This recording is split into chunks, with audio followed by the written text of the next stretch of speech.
my first thing that I tell clients, whether you are a hairdresser or you are a soccer player or a baseball player or you are an engineer, whatever you are, you sit at a desk all day, my first thing is actually to change the way you sit in your car. That can start giving you a new habit for when you're standing and working.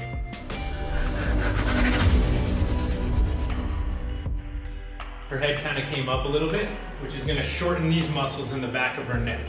Okay, so now she's tight here, she's lengthened here, and if you notice her arms, they're rotated forward and in. That's going to cause a little rounding of her back, and that's going to cause the shoulders to be internally rotated, turned in.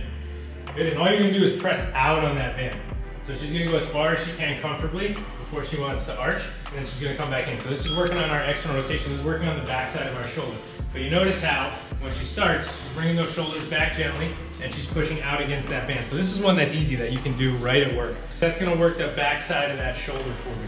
And it's gonna help create a little more space in the front of that shoulder as she rotates out. Go ahead and do a couple more. So you can do this two ways. You can push all the way out like Carly's doing as far as she can and then come back in, or she can push out about 3/4 of the way and she can try and hold there.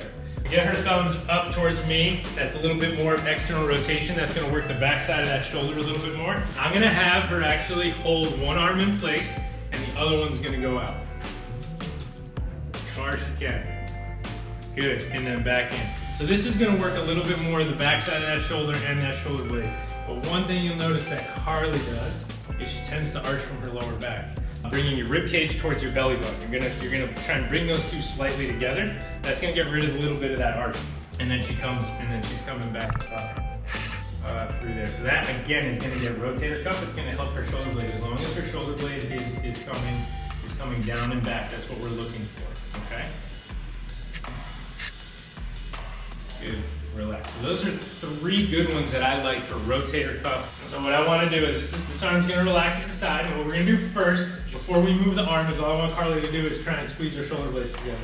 So I want to see how well she does that. What I'm looking for is I'm looking to see if her shoulder comes up to her chin at all. If it does, then we know we're using that upper trap a little bit more. So squeeze again, and I want you to try and squeeze back pockets. There you go. So she's got a pretty good squeeze there, right? And so she gets firing through those mid traps. So now what I want to do is you're going to raise that arm back towards me. Good. And back down. You're going to do that with that little bit of a squeeze through your shoulder blades. Good. So you notice that she gets a little bit of space from the table to her shoulder, and that's that shoulder blade squeeze. And she comes straight back. So we get a little bit of length here, tightening through here, tightening through here. And then go back and go out to the side. Right, and you can use that as a warm-up if you're gonna be doing stuff at the gym, or you can do that at home if you have a ball. You don't have your bed's not high.